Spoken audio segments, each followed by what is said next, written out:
그냥 카메라 없이 그냥 얘기한다라고 생각하고 교회에서 얘기한다고 생각하고 저는 막 이렇게 하지 말고 엄마한테 말하듯이 하는데 또 그렇게 하자. 시종일관 유쾌한 웃음소리가 끊이지 않는 이 가족. 어디 소개 한번 들어볼까요? 딸이고요. 그다음에 우리 두 아들은 형제예요. 얘가 형이고 그다음에 그 막내. 그다음에 우리 아이들을 세상에서 가장 사랑하고 제가 세상에서 가장 존경하는 남편. 두 분 연세에 비해서 자녀분들이 많이 어리신 듯한데요. 예, 저희가 이렇게 뻥튀기를 좀 했죠. 직접 저희 배로 낳은 친 아이들은 아니고요. 위탁받아서 키우게 된 아이들이라 나이 차이가 많이 나요. 소원나무. 5년 전 이 집에 오게 된 하은이는 애교쟁이 맏딸. 엄마 아빠 오래오래 살게 해주세요. 코로나 없어지게 해주세요. 공부해 어라? 뭐라고 써야지? 공부 더 해주세요. 공부 더 잘하게 해주세요 같은 엄마. 맞아요. 장난기가 많은 태규와 태영이는 친형제 사이라는데요. 부부에게 위탁된 지는 5개월이 좀 넘었습니다. 엄마가 목욕탕에서 절대 안아주고 그리고 국수도 먹고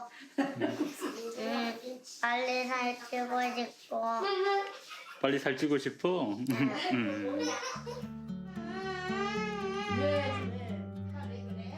9살, 9살, 7살. 고만고만한 아이 셋을 키우며 왜 힘든 점이 없었을까요? 힘들지 않다 그러면 거짓말인데 우리 남편이 며칠 전에 아이들 셋 차에 태우고 여행을 가면서 나는 인생을 두 번 사는 것 같아. 우리 신혼으로 돌아간 것 같아. 그래요. 그래서 왜? 그랬더니 우리 아이들 삼남매 뒤에서 채잘채잘 했던 게 이렇게 떠오르면서 얘네들이 꼭 이렇게 인생을 되돌린 것 같은 그런 뭐 이렇게 추억도 이렇게 되고 그리고 굉장히 행복하고 본인이 젊어진 것 같다 그러더라고요. 그래서 위탁된 새 아이와 부부가 함께 사는 모습은 여느 가정들과 크게 다르지 않습니다. 기름, 상수도 삼켰습니다. 아빠가 불러주는 문장을 놓칠세라 재빠르게 받아 적는데요. 받아쓰기 연습 날과 그렇지 않은 날의 시험 점수는 하늘과 땅 차이입니다.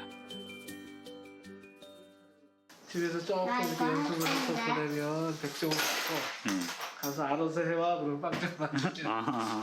근데 잘하면 30점도 맞아요. 네, 애들이 좀 조금 연습을 좀 시키는 게 낫더라고요. 어쩌다 100점이라도 받는 날에는 자랑할 생각에 실내화도 안 갈아 신고 뛰어온다는데요. 짜잔! 그거 갖고 어떻게 하려고? 사랑해요라고 썼어? 네. 누구 사랑한다고? 엄마하고 아빠요. 엄마하고 아빠. 가족끼리 정한 규칙도 있습니다. 혼자서도 야무지게 손톱을 깎는 7살 태영이. 수자 씨는 곁에서 지켜보다 부족한 점을 도와주는 식입니다. 오 잘했는데 조금 거칠어서 그러면 유치원에 가서 친구들하고 놀다가 친구 얼굴이나 손에 상처가 날 수도 있어. 아직은 어리니까 엄마가 이렇게 정리해 주는데 힘들면 혼자서 잘할 수 있어. 그렇지? 잘했어 이쪽. 엄마 아빠의 지극정성 덕분인지 아이들은 하루가 다르게 성장하고 있습니다. 특히 어눌한 말과 행동으로 특수학교에 보내는 걸 고민했던 태규가 그렇습니다. 여기 와서 어떻게 똑똑해졌고 자신감이 생기고 그랬어? 공부를 하니까요. 공부를 하니까. 어떻게 해서 공부를 하게 됐어? 연습을 했어요. 연습을 했어. 네, 근데 책 보고 싶어요. 책 보고 싶어. 몇 년 전부터 이들 가정처럼 직접 낳은 것도 그렇다고 입양한 것도 아니지만 서로를 돌보며 사는 위탁 가정은 꾸준히 늘고 있습니다. 또 결혼하지 않고 사는 황혼 동거 커플이나 한 공간에서 각자의 라이프 스타일을 인정하며 사는 청년들도 증가 추세. 바야흐로 가족의 해체라는 말이 나올 정도로 변화의 바람이 불고 있는 겁니다. 하지만 현행법상 가족의 개념은 혈연과 결혼 중심입니다. 그러다 보니 위탁 가정은 가족과 관련된 법과 제도를 활용하는 것이 어려웠다는데요. 세 자녀분들은 주민등록 등본상에 어떻게 기재가 돼 있는 거예요? 동거인으로 돼 있어요. 동거인으로? 네. 그것 때문에 불편한 점도 있으시다고 들었는데. 많이 불편하죠. 예를 들어서 아이들이 이제 다쳐서 또는 아파서 큰 병으로 수술을 해야 할 경우에 안 돼. 친부모 동의가 있어야 되는데 저희는 위탁 부모라 어떤 사인이라든지 친권이 없으니까 인정이 안 돼요. 지난달 공개된 제4차 건강가정 기본계획이 다양한 형태의 가족을 포용하는 데 방점을 찍은 것도 기존 가족에 포함되지 않는 다양한 집단이 불편과 차별을 느끼고 있다는 판단 때문입니다.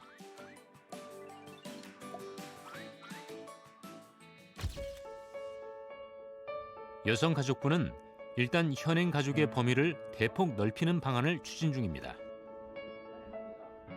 가족의 개인화, 다양화, 계층화가 더욱 심화될 것으로 예상되는 포스트 코로나 시대에 모든 가족이 차별 없이 존중받고 정책에서 배제되지 않는 여건을 조성하는 일이 매우 중요합니다. 혼인과 혈연, 입양 관계만을 가족으로 인정하는 조항을 삭제해 2025년까지 법적 가족 범위에 제한을 두지 않겠다는 건데 세상이 달라진 만큼 앞으로는 생계와 주거를 같이 하면 폭넓게 가족에 포함될 수 있게 하겠다는 겁니다. 앞으로는 이제 혼인 혈연을 넘어서서 또는 입양을 넘어서서 다양한 생계와 주거를 같이 하는 가족까지 포괄하는 것으로 건강가정기본법의 개념은 확대시키려고 하고 있는 것이고요. 그러면은 사실혼, 비혼 출산, 위탁 가족, 또 생계와 주거를 같이 하는 룸메이트 다 포함될 수 있다는 얘기네요. 예, 저희 건강가정기본법의 가족 서비스나 그 관련 정책은 포함시킬 수 있을 것입니다. 진짜 가족이 될 길이 열렸다는 말에 김수자 씨는 기대감을 감추지 못합니다. 위탁 가정도 그렇게 그 제도 안에 들어갈 수 있으면 감사하죠. 또 책임감도 더 많이 생길 것 같고요. 또 이렇게 정말 얘가 내 자식이구나 하는, 그러니까 얘가 내 자식이 아니라고 별로 못 느끼고 살아요. 사실은 정말 내 자식 같아요. 근데 그런 제도적인 게 딱 막혔을 때는 얘는 내 자식이 아니네. 네, 그런 마음이 들어서 이렇게 한 발 뒤로 물러가게 될 때가 있더라고요. 남들과 다른 가족의 형태 때문에 차별받는 일이 없도록 제도 개선도 추진 중입니다. 나 들어갈 거야. 나와. 누가 사랑해요? 딸이 많네요. 여기 제 딸.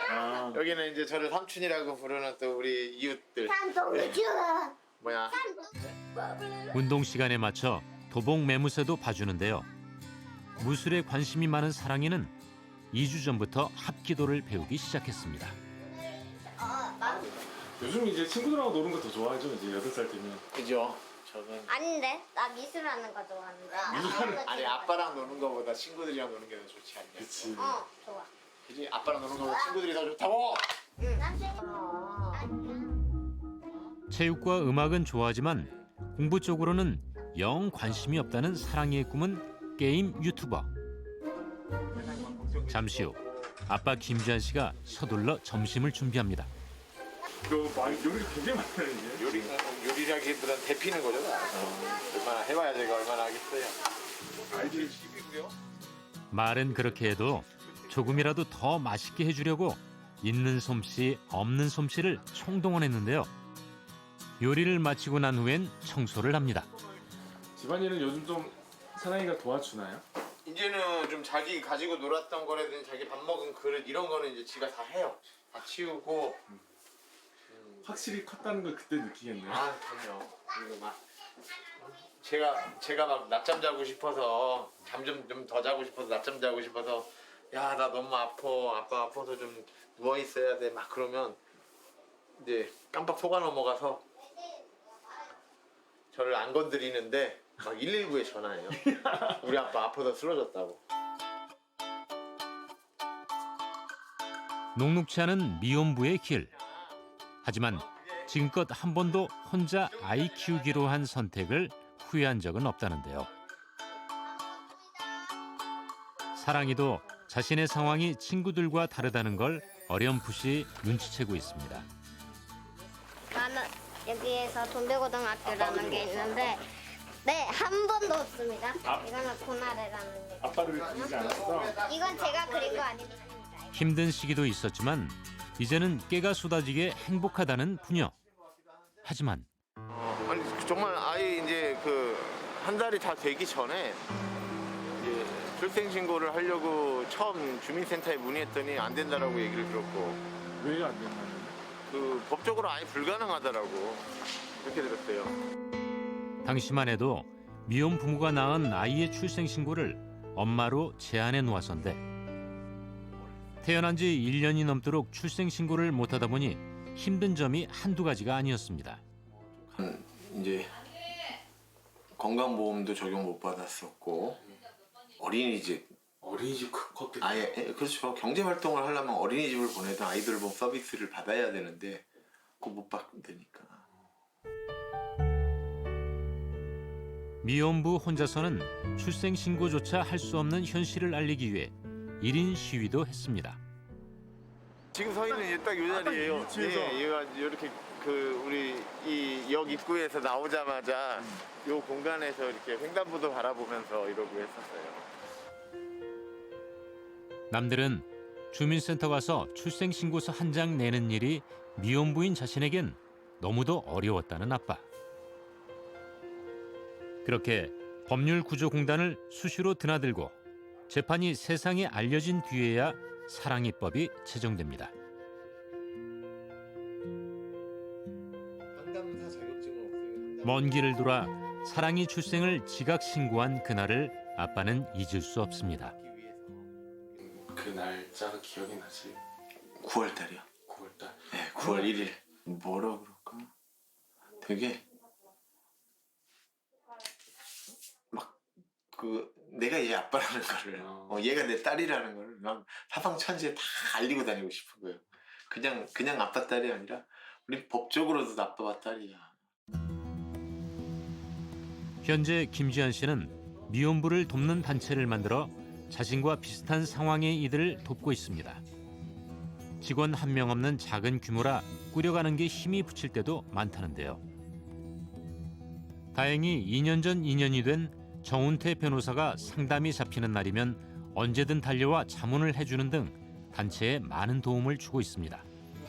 저도 이제 미혼모 중심으로 활동을 많이 했었는데 이제 아시는 분이 미혼부 쪽으로 고생하시는 분이 있다 하셔가지고 그분 소개로 알게 돼서 지금까지 이제 같이 활동을 하고 있습니다.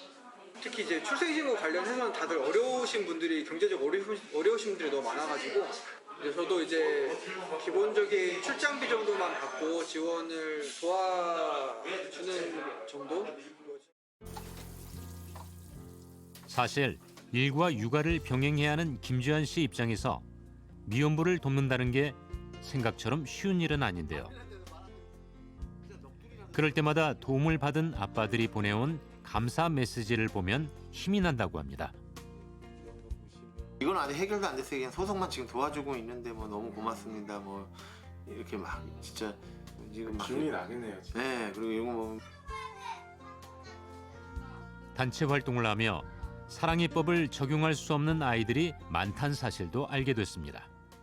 그냥 엄마가 뭐 유부녀 신분도 아니고 그냥 미혼 여성인데 그리고 인적사항도 뚜렷해요. 막 출생증명서도 다 있어요. 그런데 나는 출생신고 못 해줘. 나는 내 출산의 기록을 숨기고 살 거야. 나는 새 출발할 거야. 이런 경우에는 소송도 안 되고 아동학대로 고발해봐도 혐의 없음으로 처리되고.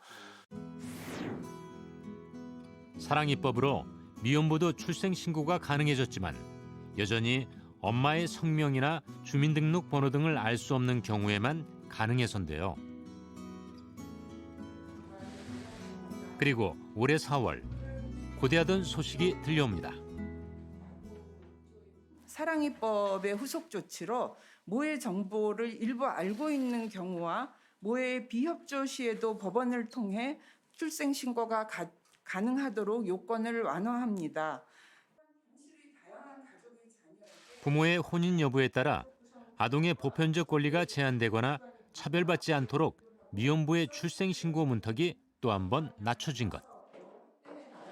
어쨌든 다양한 가정을 정부가 포섭하겠다는 얘기고, 그리고 지금 현재 좀 그런 부분에서 보면 늦은 감도 있어요.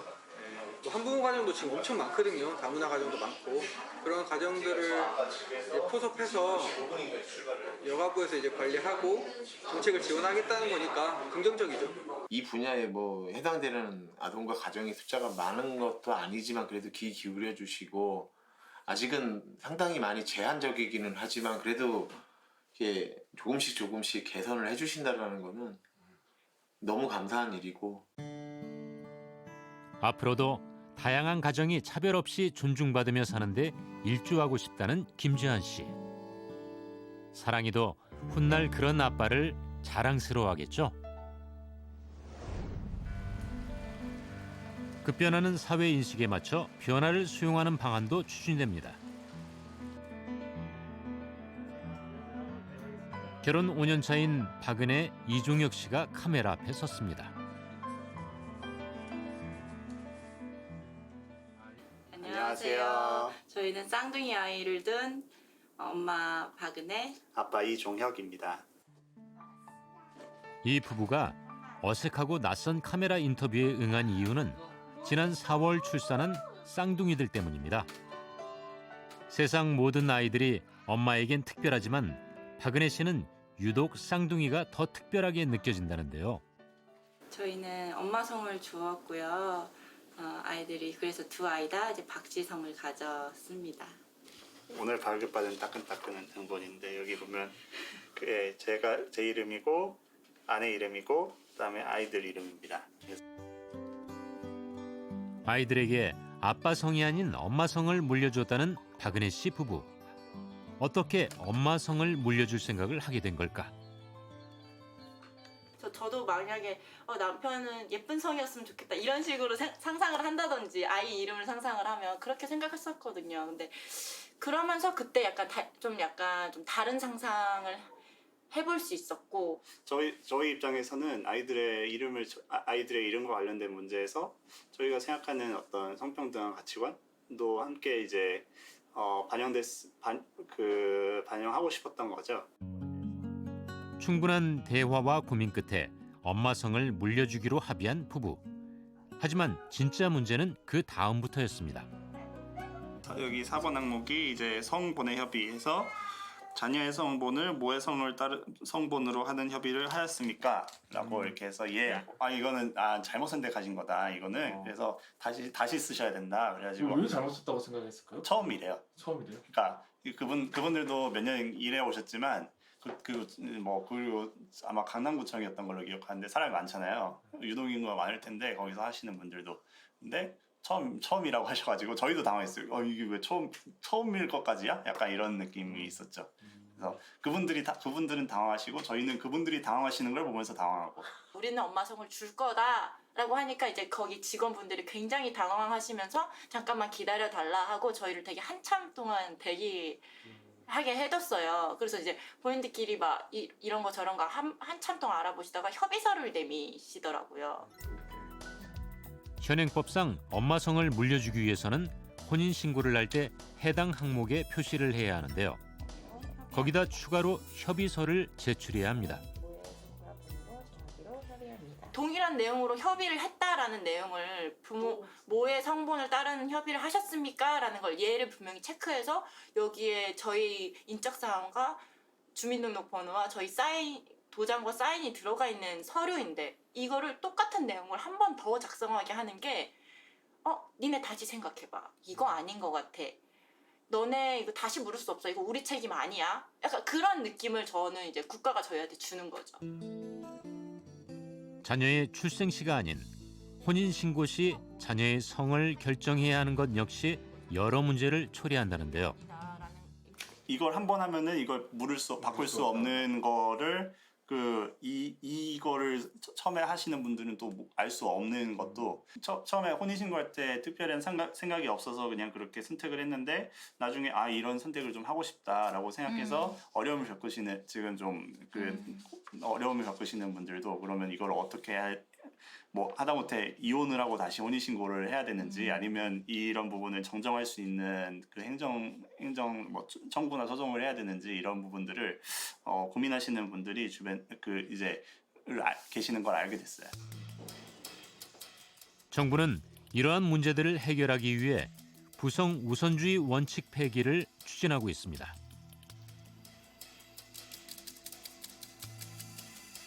그렇게 되면 자녀의 성을 결정할 때 누구의 성을 따를 것인지 부모가 협의해서 정할 수 있게 됩니다.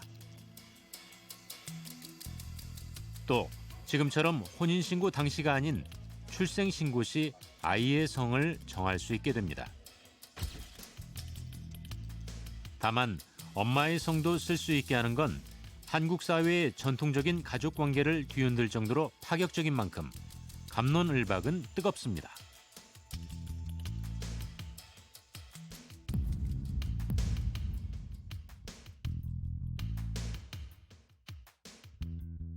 엄마의 성을 물려줘야 될 만약 상황이 된다면은 그대로 엄마 성을 물려주는 것도 크게 문제될 것도 없을 것 같고 좀 가능하다고 생각합니다. 뭐 그냥 이름일 뿐이니까 그렇게 집착할 필요는 없다고 생각해요.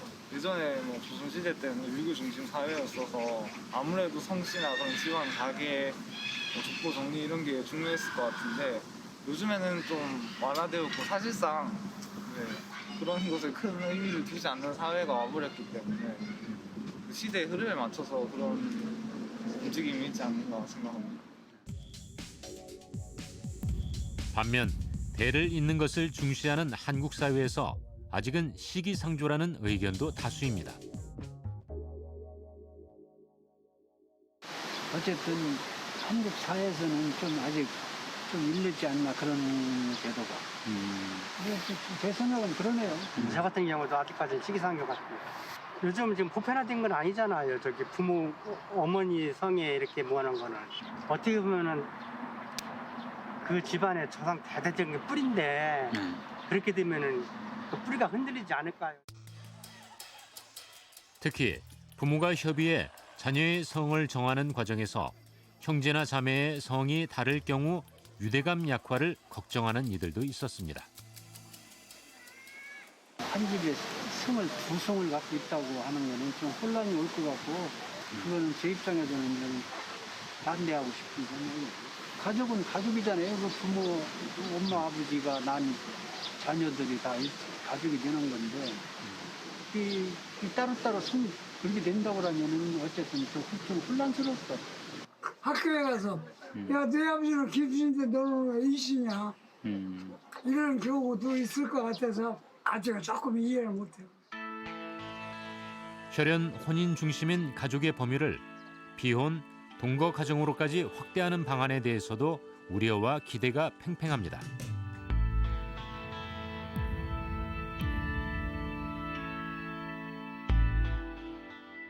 아무래도 지금도 그런데 조금 이 모든 것이 가족 중심이 아니고 이 개인적인 중심으로 될 것 같기도 하고 좀 가족 간의 문제도 많을 것 같고 그렇게 되면은 어떤 사회적으로도 큰 문제가 될 것도 같은데 일각에선 대대적인 가족 확대 분위기가 자칫 동성애와 동성 결혼 인정으로 이어질 수 있다는 우려도 큽니다. 주무부처는 가족의 범위에 동성 커플을 포함하는 건 사회적 합의가 더 필요하다는 입장입니다. 이에 비해 일부에서는 오히려 전통적 가족 관계를 거부하는 젊은 세대의 저출산 문제를 해결하는 데 도움이 될 거란 의견도 있었습니다. 저희 나라가 대부분 국가 중에서 출산율이 최저의 상태이지 않습니까? 그렇기 때문에 그런 움직임을 보이지 않고서는 솔직히 출산율 저하에 대한 타겟점을 찾지 못할 거라 생각해요, 저도. 그런 걸 봤을 때 젊은 사람들에게 좀 더 그런 출산에 대한 사회적 분위기를 고취시키기 위해서는 그런 움직임이 필수가 되어야 하지 않을까, 저는 그렇게 생각합니다. 법적으로 보호를 받기 시작하면 동거 가정에 대한 사회적 인식도 어느 정도 개선이 되고, 그럼 이제 당연히 출산율 문제는 확실하게 도움을 받을 수 있겠죠. 급변하는 시대적 사회적 요구를 감안할 때 기존 가족 정책을 손보는 건 필요한 변화입니다. 다만 성급하게 추진할 경우 야기될 진통과 혼란은 또 다른 갈등의 씨앗이 될 수 있습니다. 충분한 국민적 공감대로 사회적 합의가 이루어질 때 세상 모든 가족이 존중받는 사회는 한 발 더 가까워질 수 있지 않을까요?